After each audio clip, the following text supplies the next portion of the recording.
I'm Kevin, and if you don't know me, I'm sorry. I've been doing this for a long time. This is coming up on 26 years and 5 months working with the application. In this room, we got a lot of great folks. Down here, we got some folks from development. They're going to participate a little bit later on in some of the panels, right? I just didn't volunteer you that right now, did I? All right, cool. We also have some other folks that are here from other new partners. We're going to talk about them in a minute, but it's IDIS Digital. If you got a chance to meet these guys, you really do need to meet these guys in a big way. So we have a lot of folks that are involved in some of the path forward that we're talking about. Not just what you find with Digital Thinker, but what you thought with other technology, other applications, environments too. I'm here with Pete. Pete's hiding in the corner, but he'll come out in a second as we start to go through what we're going to be talking about. So HxGN, it's important to be able to share with you who HxGN is, because when we were involved in selling the company, selling the EAM business to HxGN, we wanted to land in a spot that we knew could take it to the next level. We didn't want to land in an area that would be forgotten. We didn't want to land in a silo of company, right? We wanted areas and something that can grow. And we found HxGN, and HxGN got us what we could never get. What we could never get was engineering grade capability in a very aggressively developed environment. And when we looked at HxGN, there was a lot of things that pointed to that direction. Back at Infor was great. We got some good opportunities, we had some good experiences, and we made a lot of great customers and good people. But it was a lot of ERP-ish stuff. It wasn't kind of the engineering grade. So we were using web services and we were using different integration tiers to be able to develop these kind of things out. So the idea is this organization is exactly what it says. It's digital reality solutions to empower an autonomous and sustainable future. And sustainability for them really can mean a couple different things. Let's kind of walk through what that means at the HxGN level. And then after that, we're going to go down into our division of Asset Lifecycle Intelligence and talk about that a bit. And then we're going to go into the EAM level to talk about some of the things we're working on there. So when we think about the environment in which HxGN is chasing, we look at customers that have this problem of leveraging data, that over time you're getting more and more and more and more data. And this is a problem. You end up having data rich and information poor, and you're not able to make sense of it all.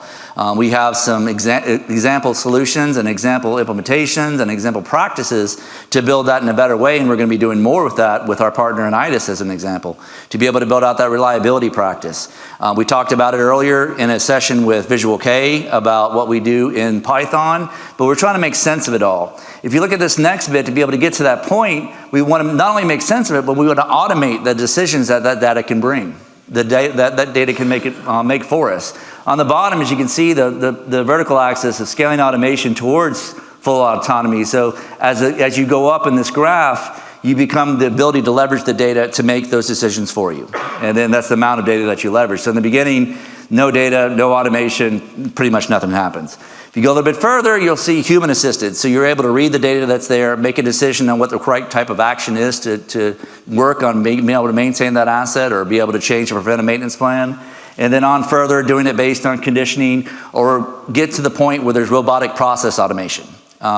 We had that earlier in the Reliability X discussion, right? Is to be able to get to a point where the equipment can maintain itself to an extent and be able to build it through. So that's kind of the idea that they're chasing is, can we collect data, can we make sense of it, and can we automate it where possible? So if we think about it a little bit further, what they also have is a lot of design tools here. They have ways in which they can design what equipment looks like, what material looks like, what projects look like. And we have partners like OpenCAD that help us be able to view that in a big way, right? And some of you are implementations of that, looking at building information models, looking at 2D, 3D imagery. They have the tools to be able to create some of that. And we, because of what we do in the past, we're able to be able to view that in a big way. What's next is, how do I take those designs in the digital twin and compare it to really what's going on in the real world? And we have tools for that too. If you look in the booth that was up there, remember, go by the booth, register for the little solo fire thing. We're giving it away because if I don't, I'll get beat. I had to remember to say that. So over here, you'll see the real world. The real world has different types of ways to be able to go out and scan that environment, as an example. We have the BLK to fly. We have different other types of scanners that are done that creates a point cloud of what that reality is. and allows us to do comparison of that reality with what the designs are supposed to be, and there should be a difference between the two. And if there is, then we should be able to enact upon that. And that's the idea of what they're trying to accomplish. It's an interesting environment, but if you look at how that would work and why it would play, again, the smart digital reality in the middle, but the digital twin on the right that we've always had, combined with that real world capture on the left-hand side, allows it to be smart and allows it to do things with it. And the way EAM participates in this is we've always said that every piece of equipment or things that we chase in this digital reality has metadata about it. Has metadata to be able to show you that history. Has metadata about who worked on it last, when, why, where, how it's structured, what type of asset is it, what type of part is it. You were able to get that metadata about the asset and make better decisions. And as we started to look at asset performance management and scaling that even further, we can take that data even further and make sense of that in a reliable way, according to specific reliability processes that we want to chase. So when we came over, we had an immediate place within the smart digital reality vision of where HxGN wanted to go. And that was something that was really exciting for us. Then we found out a little bit more about what HxGN is in terms of its innovation investment on the left, the stability of the company. We have 24,000 employees around the world. There's just a ton of opportunities. We're going to talk a little bit later about our user conference. They're doing a global user conference once every 3 years, and in between that, they're doing regional ones that's coming out. We'll talk about that in a moment. But approaches to sustainability. We have a really cool implementation that's out there called Our Evolution that's looking at doing their own photoelectric plants and then doing other things around maintaining a visibility into the temperature impacts of waters in the Caribbean. So it's really cool example. So when we looked at it, there's a lot of ways for us to get involved. Additionally, there's a lot of different departments or divisions that make up these 24,000 people. When we looked at it, there's opportunities in asset lifecycle intelligence that we have and tools that we do, but there's a whole group that does nothing but mining. They actually have customers that have driverless vehicles of 400-ton trucks that have no drivers going out and picking up dirt and moving it around because of what they can do in collision avoidance and do with their directional paths and a couple of other things that are built into it. They also have some really cool integration tools built within the Exalt framework. They have really great geospatial work that's out there. They told me that they could be able to read a golf ball from 10 miles in space. I haven't seen that yet, but it sounds cool. And they have these little packs that are like this big that can be able to be put on for GPS coordination with the assistance of some specific type of other software onto it to give you centimeter-based accuracy. Really cool stuff. And these are things that, again, we wanted to get to as an organization, to get to that engineering grade level. But we didn't get the chance because we had to do integrations or partners and build it through. And many of you actually have done some of these on your own. But here, with these different types of groups, we have that opportunity. What you're going to see in the release, after release, you'll see, of course, the release notes that have product improvement requests, but you're also going to see more things that relate to what we call synergies. Synergies that have out-of-the-box integrations or touch points to other HxGN applications to make it faster. You can always take an application and integrate it back and forth with another application. You guys have done that today. There's a guy that we have called Richard Moore. Anybody know him? They call him the witch doctor. There you go. He always said that EAM could be integrated with a rock if you had to. And he's right. But we want to make it easier, better, faster, in a way that you can be able to have discipline behind it. So you'll start to see a lot of that built in. And an example of that is HxGN. HxGN is a wonderful enterprise project performance tool that we can be able to do integration with for portfolio strategy, asset investment planning, and more. So if you look at it a little bit further from that lens, all the way at the top down forward, what they really focus on are solutions that either affect the ecosystems of production processes or people that are involved in it, and they try to combine them together. So if we could have thought about where we would have landed, how we would have landed, it wouldn't have been a better place, in my opinion. It takes time to be able to get to a lot of these because you have a 24,000 employee company that you have to move, but we're getting there. We're doing more with it. This is the Asset Lifecycle Intelligence division that we're in. This one is based out of Huntsville, Alabama, which is tough for a Clemson fan like me to be able to go down and visit, but every time I do, I wear my Clemson orange on purpose, so that makes it fun. But the idea of what they do is they have solutions built in two buckets, major buckets at ALI. They have a project bucket and they have an assets bucket. Within the project bucket, if you think about it, it really deals with the solution capabilities and business problems of the creation of new assets or the refurbishment or the work with existing ones. But if you just imagine this particular facility before it was created had to go through a lot of project planning, right? You had to think about how it was going to be funded, who was going to be able to do development, what it looked like, how much is it going to be, what type of permits you're going to be involved in, all that work. It's bad. But then you actually have a plan, it's there, you propose it to government, they approve it, you get the money, you build it, right?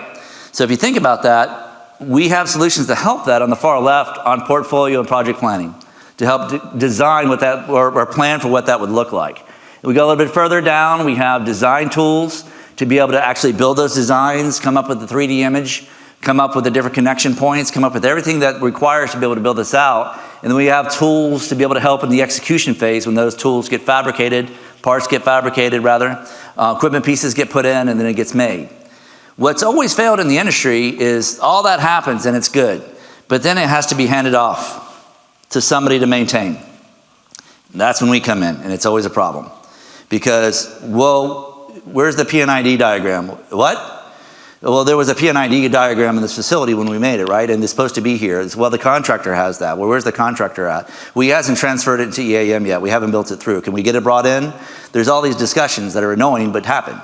We were, with this approach, able to resolve that because there's different types of terms like CFIUS and others that help to be able to bring that over. So we have solutions to be able to help traverse that process of each phase into the operation phase to be able to operate the equipment that are there. We have different types of job plan tools. We have different types of permits to work, control of work that are built into that. And then on further in that, we have digital assets work where we maintain those assets. We keep them going, we keep them healthy, we can retire them, and it actually can be a function when we retire some piece of this building that it goes back into some of these areas to be able to do designs again and do changes again.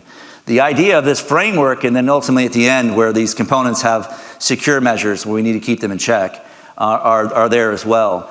The idea is through our digital backbone, we're developing out that smart digital reality where these can talk to each other. They can build them through. We have pieces of that release that are synergistic to help with that. And as we start to go forward, you're going to be hearing more and more about that as a division. Within each one of those segments, we'll have new capabilities that are built in. We have new capabilities for EAM as an example we're going to talk about in a moment, and also new features that are coming. So they have their own lives, each one of the product lines that fit in there, but we're trying to bring them together into a concert. If you look at the way we're developing this out, the intention is to be able to have a solution that does the data source collection from various sources or various applications, brings them in a sensible way, can process them through in the workflow that needs to be done, and then put them on a single pane of glass. And we have examples where we've done this. We have new releases that are coming out. We have different types of white papers we've written, videos that we've done, demos that we've seen to be able to bring that together into fruition. Actually, we did a lot of that at HxGN Live at the last event that was in Vegas not too long ago. But to give you an idea, this is kind of what you're looking at. If you look at the top left, what you're going to see is tag details. Those tag details are effectively what asset components, we would refer to them as, are, but in the design world, it's a tag. So it's a lighting system, or it's a lighting component, or it's an exit sign, or it's some other tag that I can see in that design drawing. That gets related to asset details. So in asset details, we'll call that, instead of a level control valve, we'll call it a control valve. We have a different asset number that's associated with it. These are two systems that are referencing the same thing, but one's in a design, the other's in enterprise asset management. In the right, we'll see different permits that are associated with it. You have an application for that. We'll see the logbook of the operator that's using that piece of equipment or hasn't been involved with that. We have an application for that. We have different types of notifications on the bottom left. This comes from our plant state integrity tool to be able to have different types of alerts and alarms that go off on a regular basis, and then we can chart them on the right in terms of a historian. The bottom, in the middle, we have work orders that are built through. Those work orders are the active workers that are open or the work orders that are in progress or whatever I happen to see. The idea is with the concert operation, the smart digital reality, we can be able to place all those components in one place. We can make it a lot more specific to what your persona is, what your role is, what your job is, and be able to present that information in one fell swoop, as opposed to just having pieces you have to go here and there and everywhere else to bring it through. Make sense? Good. So these are the different types of applications that makes up. Behind the scenes, we have deployment of different types of components that we're trying to make as composable services to be able to bring them together, and we've done it for some. We're doing it for others in the immediate future. But you can see EAM as an example surpasses a couple of these because we have some customers that are using EAM for other things. And we want to make sure that flexibility is there. We don't want to disrupt what you've used it for, but we want to give you an idea that we can help grow that, we can help expand it, we can give you some more advanced tools where necessary. And that's kind of what we've always done in the past, right? It's kind of an 80-20 rule where we give you a great start of a tool, but if you want to take it further, we want to make sure you have integration to do that or be able to build it through. We have reporting with Cognos, but if you want to do some more things with Power BI as an example, or other tools, we can do integration to support that. So a lot going on with a lot of folks, but rest assured, when we came over, some of the folks that you saw that Tony called out to in the very first day was some of the support reps that have still been around, some of the developers that have still been around. I always point you out, man, I'm sorry, but there's Marcel. Marcel, as an example, is the absolute original architect for the application. He's obviously Dutch because we bought it from Netherlands. But we have him, we have Lee, we have so many different other people that have been around for so long to develop this out, and it was important to keep that brain power and that brain trust. Because when you come over to this opportunity, you need that experience. These guys can not only tell you what we developed, but why we developed and where we developed and the use case that it's associated with. What's always fun, though, is finding out what we developed and the reason is being used for something completely different. It's interesting when that happens. But these are areas in which we find ourselves around EAM. So that's the kind of idea of ALI. With an EAM, we start to look at the different types of assets that we run into. And we need to be able to have continued support to developing those out. We need to have continued support to extend those data sets to be the other applications so they can be able to take advantage of. Different types of moving assets, fixed assets, linear assets, things that we even have some that have gravitational concerns. We have different things that are broken up into pieces that move around. We have things that are geospatial.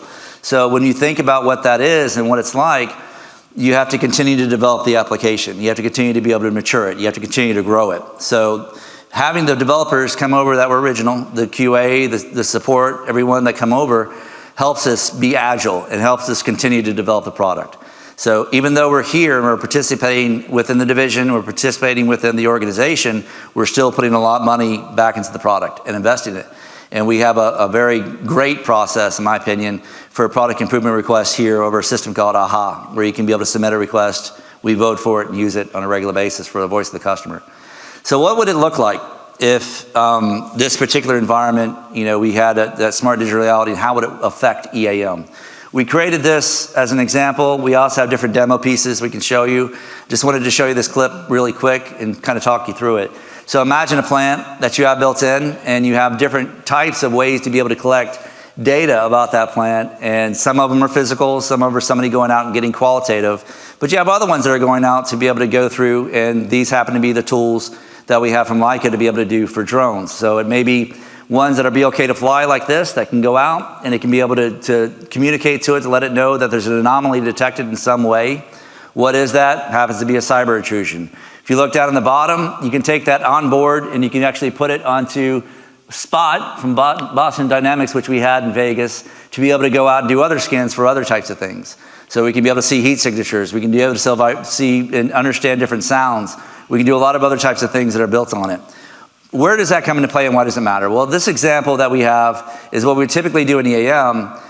We would see that there's a problem about to occur. If it's vibrating a certain amount, it's at a hot certain degree, and we know all the history of where it's going to fail, the odds are good that it's about to fail, but where it's going to fail is a particular piece, a particular bearing that always fails when these certain parameters exist. So what do? I can order the part, there's no inventory. On the left, I can be able to go look at it, it's in stock, or if it's a part that I can actually send a request to have it 3D printed, I can do that too. The idea is this is capturing that data of what is expected in design, it's comparing it to what's expected in reality, it's capturing data about the metadata, and it's capturing history of what has been done before, and I can be able to automate that in a big way. So now when I go out to do that work, I'm capturing it before it fails, I'm replacing it with the right part, the right place, the right time, hopefully with the right person, to be able to limit the amount of inventory I carry, the impact that downtime event has, and to be able to keep that asset running in a safer spot. And these are things, to an extent, that we've been doing. We've added more capabilities here at HxGN to be able to take their different sensor controls, their different types of works for it on a regular basis. If you look a little bit further, we think about this in a bigger way because we think about the different types of assets that are out there. These assets are actually some photos from some of the people and customers in this room, or maybe not in this room, so that's great, we'll talk about them. You have assets that move, right? You have buses, you have the ones down the bottom right.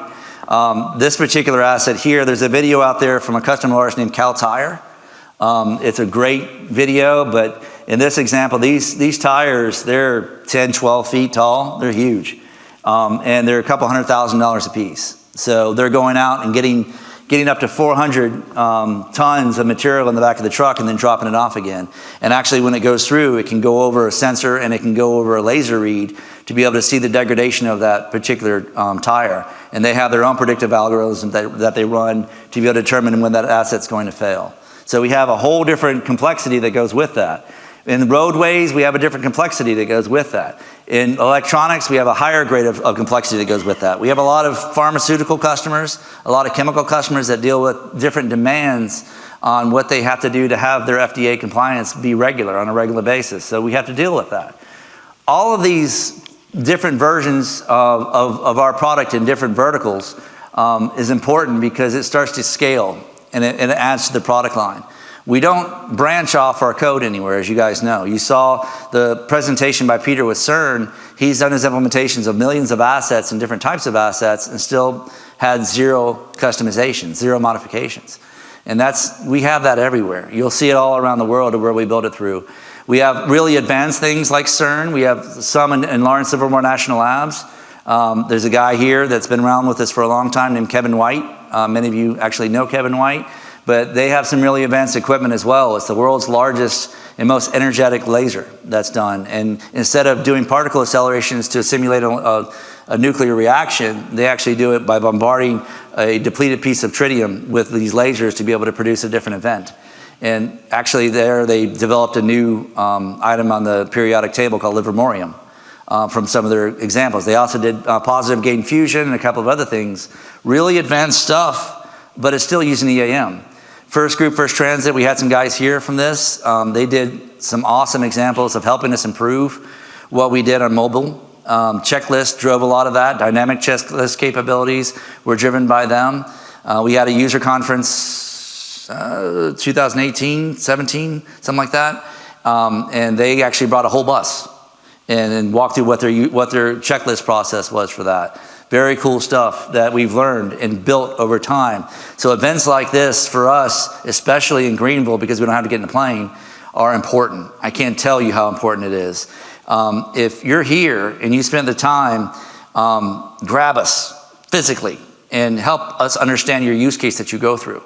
Help us understand the challenges that you go through and where you're trying to be. If you don't, you're gonna miss that opportunity. These guys love to hear why. Not necessarily how.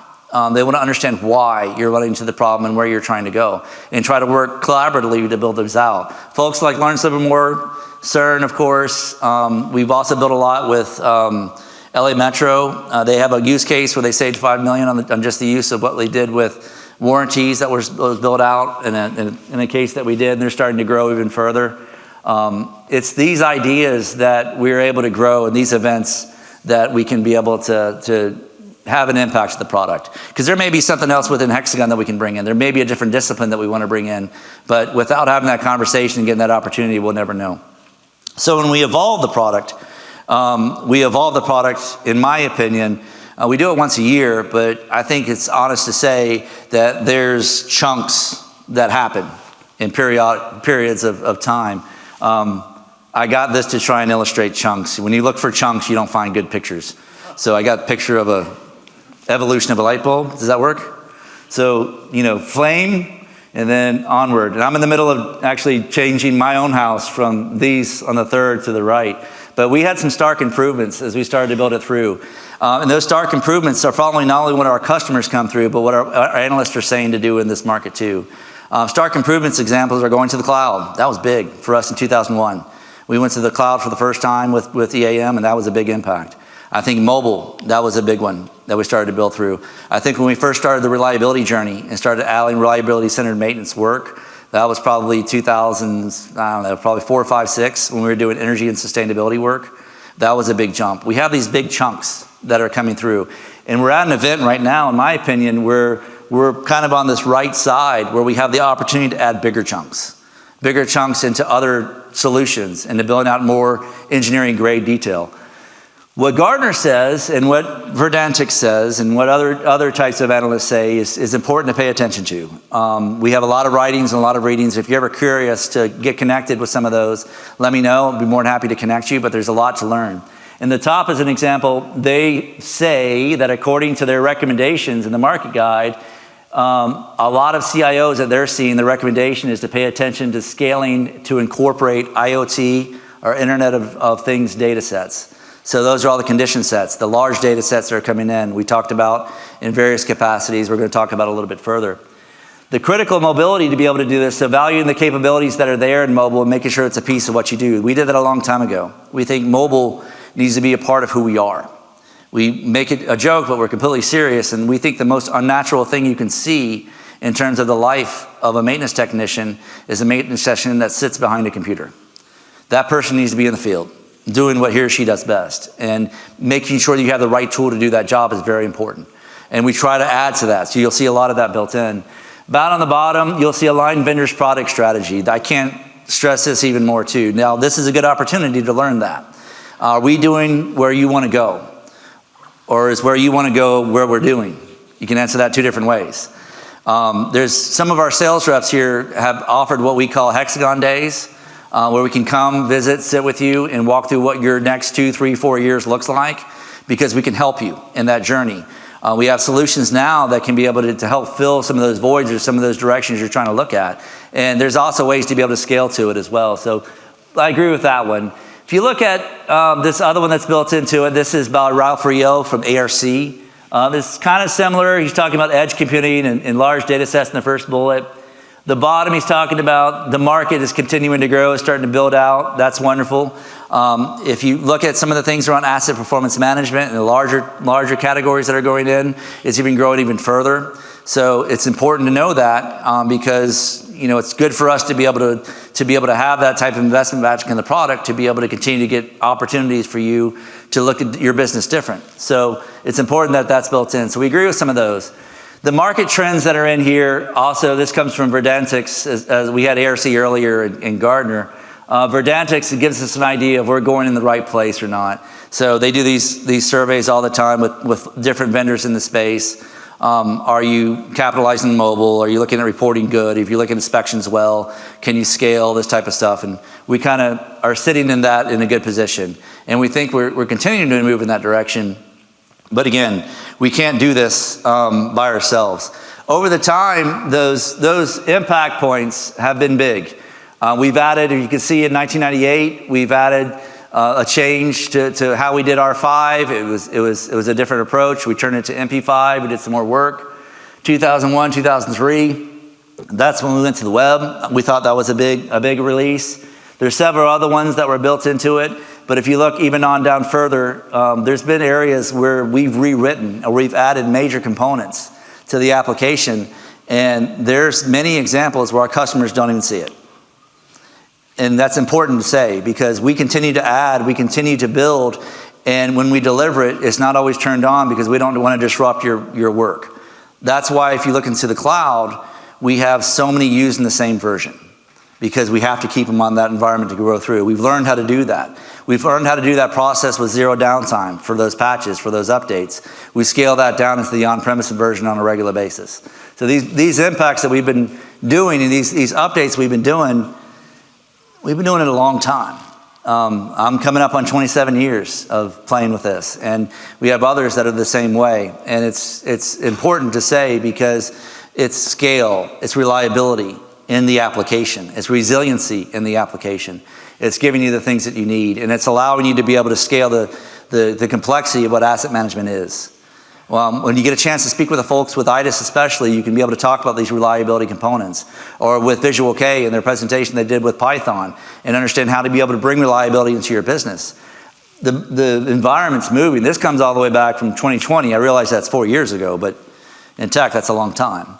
I can be able to see the evolution of what we do, and now there's even some more work that's out there written about maintenance 5.0, but we look at maintenance 1.0, just fixing it when it breaks, all the way up to doing preventive work or timed work or condition-based work at 3.0, or now going to asset performance management, where we can bring in more data, more practice, and being able to operationalize the processes like Joe said in his presentation. These are strategies that are hard to define and even harder to operationalize. And when we can get that working together and get the capabilities and get the processes built in, the savings, the wins that just come build upon each other. And it gets bigger and bigger. So we're trying to continue to be able to build that through with a little bit of focus. We want to focus on what the assets are and how they're utilized.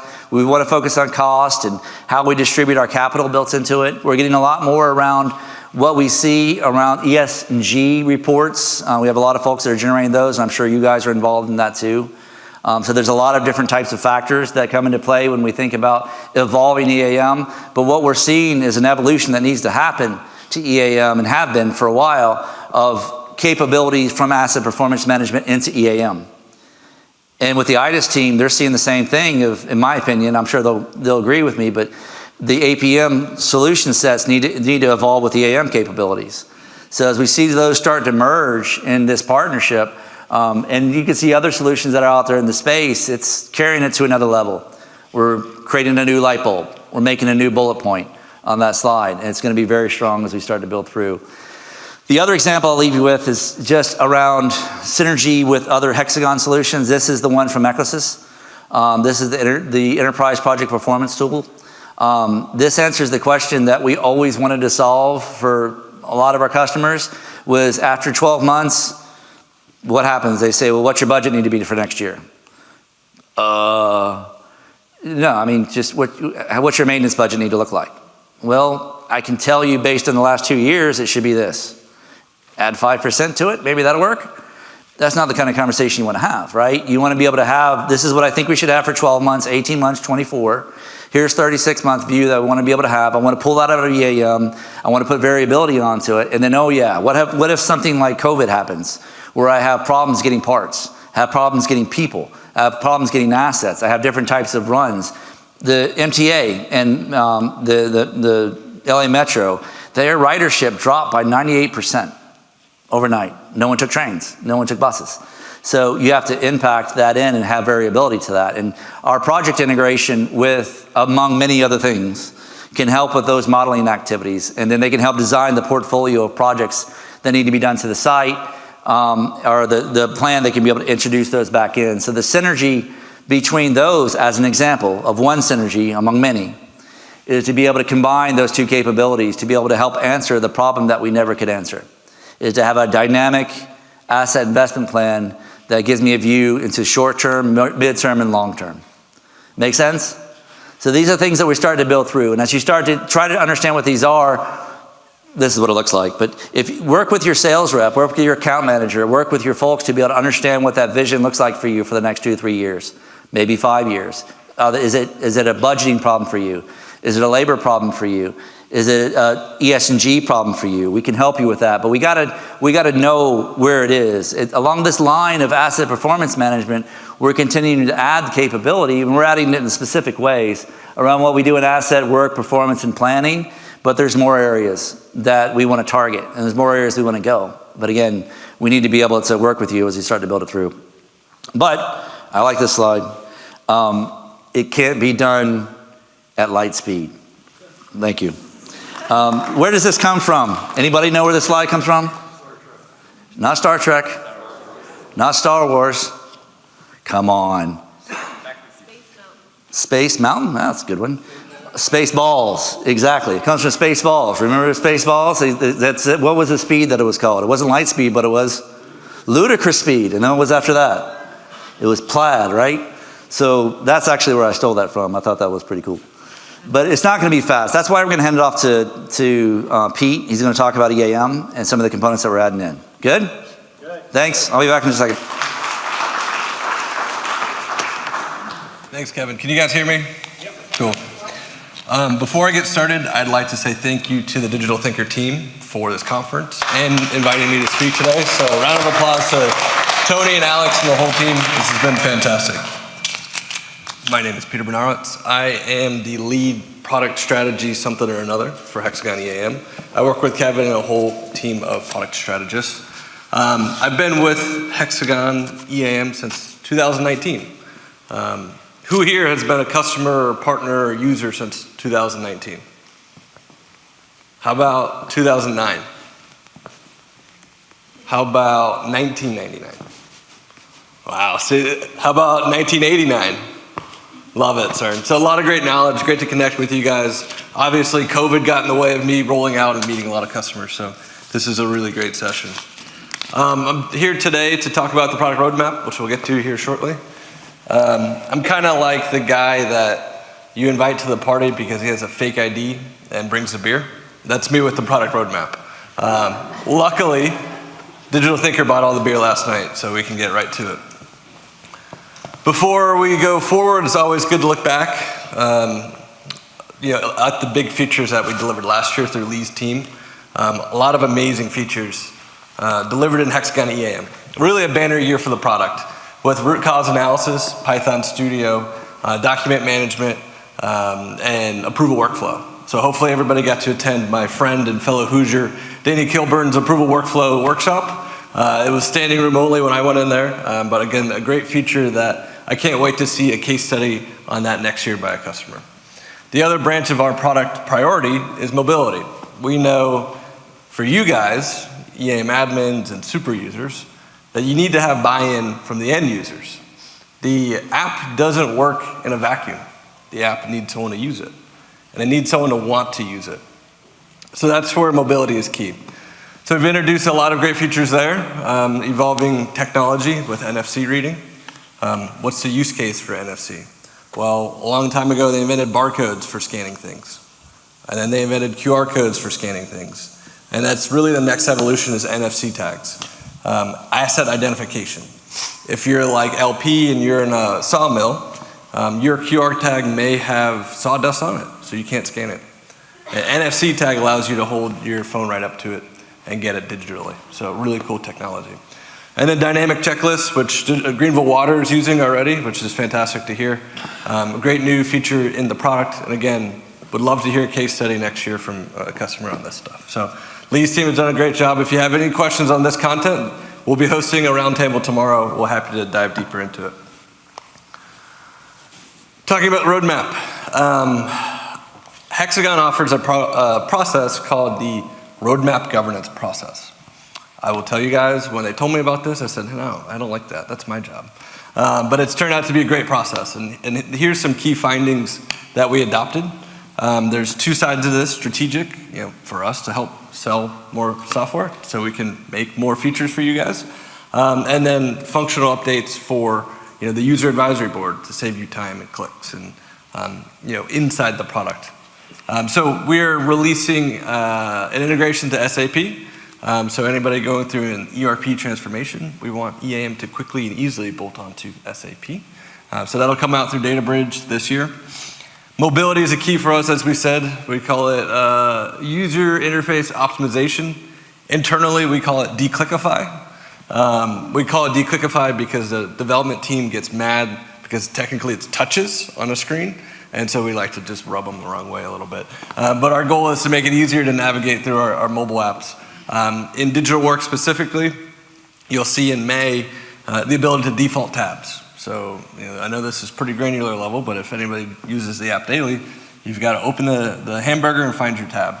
You have the ability to have that open by default. So a great little declickification in the product. And then Overview 360, I'll touch on that in a second, and Industry, which is new KPIs and metrics. Again, working with RCM. George Williams' presentation gave us a lot of good content there.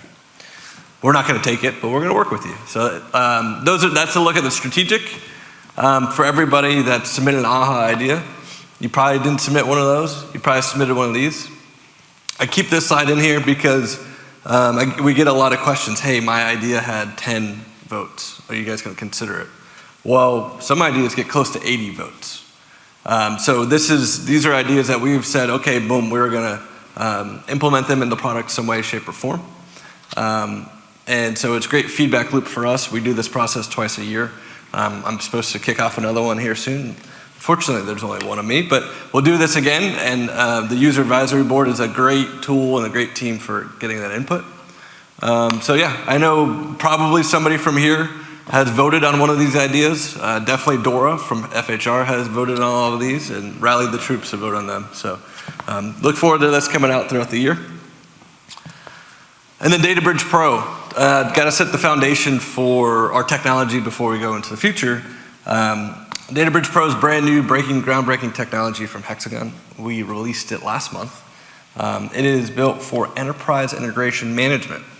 We know we want data to persist. Kevin mentioned it, what Richard Moore said. It could integrate with a rock, right? We want to make that integration easy. We want to make debugging and data flows and triggers and out-of-the-box connections and processors. That's where DataBridge Pro lives and crushes it. It's an amazing tool. So we've released that last month. Some big releases and updates in works for our next release in May. If you guys don't know the release date, we're releasing in May. But definitely we want this to be on the radar for all of our users. Extremely cost effective. I'm not a salesperson, I don't make commission. Extremely cost effective. Talk to your sales team about how you can get your hands on it. It's a natural extension of EAM for integrations. So to get to the good stuff, I have to bring in the legal terms. This may change, this may not change, but we're going to look at some medium-term, long-term roadmap items with some short-term things sprinkled in. Somehow this slide wasn't in Kevin's deck, which was good because it sets the tone for how we look at the roadmap. We look at the product in 3 buckets: asset work management, asset performance management, and the smart digital reality. Asset work management, the least sexy name we have internally, but it is exactly what it sounds like. What you guys do every day in the system for maintenance execution, checklists, inventory management, scheduling, parts, and beyond. How do we make your lives easier? How do we continue to mature as an EAM system? And then we look at APM. We have a tagline of evolving EAM to APM. Right? We want to make it easy and out of the box. I tell this to Joe, APM is a thing that nobody ever has time for. So we want to make that as easy as possible, right? We want to make this really super important thing super easy because we're fighting fires every day. Mapping out RCM templates and doing failure modes analysis, that needs to be natural in our daily work. So we have that part of our product. And then the smart digital reality is what Kevin just touched on. Evolving HxGN EAM into the HxGN AI portfolio, bringing data out, integrations, IoT, artificial intelligence. So a lot of great features there. So starting with asset work management. Planning and scheduling, big updates coming in this world. Planning we see as geographically dispersed work orders, and scheduling is centrally located assets. We're looking at new interfaces to improve the use of these tools inside of EAM. That'll come out probably later this year, probably second half this year, but a lot of really powerful stuff coming in this initiative. Mobile calibration, so we're going to completely revamp. You do calibration activities in digital work and mobile offline. So it's a holistic change. Really want to support those calibration activities in both connected and disconnected modes. Dynamic dispatch. So in the case of, say, Greenville Water, when I get to a fire hydrant and it's supposed to be an inspection and the fire hydrant is spewing water everywhere. Well, I've got 4 other work order activities I got to do after this, and this one's going to take me a lot longer. How do I tell my boss, hey, I need to focus on this. My time is going to go from, my scheduled time is going to go from 4 hours to 10 hours. Make sure the guys off of me, the other crews can take my jobs that I was supposed to do. That is our use case for dynamic dispatch. Taking our constraint optimizer tool, taking digital work, and using it as a mobile feedback loop. Because a lot of times right now we handle this on text or calls. Hey, I need more time, I need more time. But how do you capture that to start understanding your operational performance? in your root cause analysis of what's going wrong and de-optimizing your teams, because we need to optimize labor. Joel talked about it today. Baby boomers, in 7 years, every baby boomer will be of retirement age. And in 10 to 15 years, about 100% of them will retire. So we need to do more with less. And that's what we want to do with our digital tools. So that's a leading part of our initiative. And then database search. This one indirectly came from all of our cloud customers writing crazy queries against the database and crashing our cloud servers. So we're looking at new technology to help with searching, a Google-like search. That was a joke, I guess it didn't really land. But a new way to search the database other than data spies. That's been something we've been prioritizing for a while. Moving to asset performance management. Priority number one is working with IDIS. They have a very strong platform. They're gonna help us evolve and change the APM game. So we were building a robust integration with them to send them asset data, send them work order data, and then receive a notification of a work request. That's just the starting point. How can we take that further? How can we share IoT data? How can we take case management? I think at the bar the other night we invented case request as an idea of, hey, there's an anomaly, we need to go inspect it. It's not totally a work order, we just need to check it out and make note of it. So gonna continue to evolve that relationship and grow those products together. IoT for inspections, we've added the sensor record in EAM, like monitored data. We've got Python framework. Can we start to run triggers to update sensor data records and stuff like that? So we want to evolve that. We want to be able to visualize health and vibration and temperature from mobile, right? That's the goal, is to have that digital asset record. RCM hierarchy. So super relieved to see in George's presentation SAE JA1011, because I don't know what that is, so ask him, but we will be compliant with it. It's a structure for RCM hierarchy. How do you do standard ways of your failure modes and whatnot, and Marcel can also touch on that in tomorrow's presentation. And then Organization 360, so I missed the Equipment Overview 360 presentation by Visual K, but I heard great things about it. We're gonna continue to ramp up that type of tool inside of EAM, and we're gonna add templates. So if you come up with a really cool one, if you come up with 4 really cool ones, you can dish those out to different user groups or different people in your organization. So in the plan, do, check, act, you need to check. You need to check how we're doing. And all that data is in EAM. You don't always have to take it out. You don't always have to export all of the data in EAM to Power BI. And again, kill our cloud servers. No. So built-in dashboards. And then wrapping up in the smart digital reality, Databridge Pro. So Databridge Pro has built-in processors to Azure, to Snowflake. How do we extend those and add more to the other business tools you guys use every day? We want to be best of breed with best of breed. So what other workforce management, warehouse management tools can we integrate with and make that out of the box? Or at least get you 80% of the way there. Generative AI widget. So we're kind of keeping this under wraps. So I might get in trouble for telling you about it. But we partnered with AWS, and AWS from a technology standpoint, not from the cloud standpoint, but their technology team, and they have just as powerful tools as anybody else in the market. We're building that with them to query the EAM database, to talk to it, to ask it questions, to retrieve data. So that's a powerful, powerful tool. Probably, hopefully, coming later this year. Reality Viewer, if you guys missed Giuseppe's presentation, really, really, really amazing technology coming out with Giuseppe and our Leica division. Surfacing point clouds inside of EAM and then geotagging them from there. So that smart digital reality, right? We have our first taste of that. That's gonna continue to grow, and Giuseppe's team always knocks it out of the park. And then SDX integration, this is the tip of the spear for us. Working with HxGN products, this is a single pane of glass that Kevin showed earlier. That is also in works and something that we want to continue to bring into our customers' hands and introduce the other products from the portfolio. This is Kevin's deck, and I don't know what this slide is for, but I'm going to bring him up here to break something. We're adding a lot. We're adding a lot, we're growing a lot, we got a lot more investment because of where we're at HxGN. We have a lot more opportunities to integrate and produce synergies because we're at HxGN. We have a lot of ways to be able to grow because we're at HxGN, but don't let it drive you bonkers and punch a hole through your laptop. That's where it comes from. So the idea is work with us. We do have a group now that does a very strong job on helping you avoid this statistic of trying to go through an implementation or do a digital journey and failing in that process. We have wonderful partners that are here today hosting this event, participating in this event, other ones that are out there and our own services ranks that can help you in that journey. So work with us, help us understand where we can go with you in that process. We have a process that's out there called Advantex, and Advantex allows us to be able to help you in that journey too of establishing where it makes sense. We want to help you do the definition of where value is going to come from, why value is going to be there, opportunities when you can go reevaluate where you are in that project to make sure you hit that value and continue to grow through.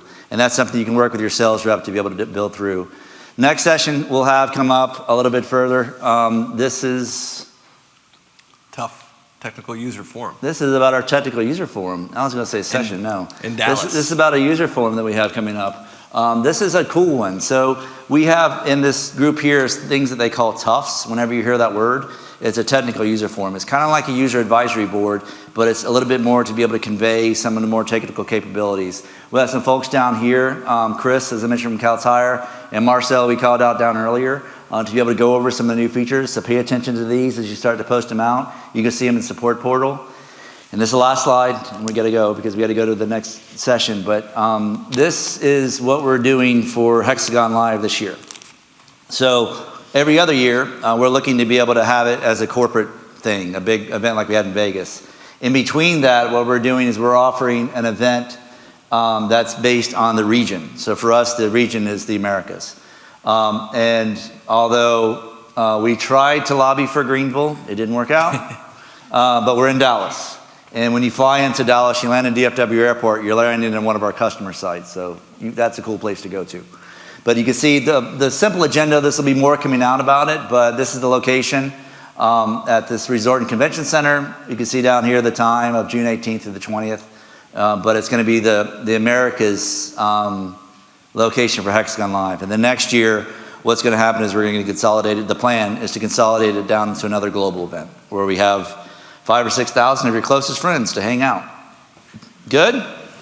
So we're going to have our session a little bit later on. That's going to be for our panel to be able to answer more questions. I'm sure they came up from here. But thank you again for Digital Thinker to hosting this event and creating this event. Thank you for all the partners that came to be able to make a solution that's here. And for you guys for participating. Again, the collaboration is amazing. So don't stop that. Thank you. Thank you, Kevin and Pete. Did have one quick question for you, Kevin, that was submitted. Can you share how someone might submit an idea to HxGN? What is going to be the best avenue? Yeah, who asked that? I can help them. He can help answer that. Yeah. We can be able to do it through our support portal and what we have for AHA, but we can help answer that a little bit later on in the next session that we'll go over the panel.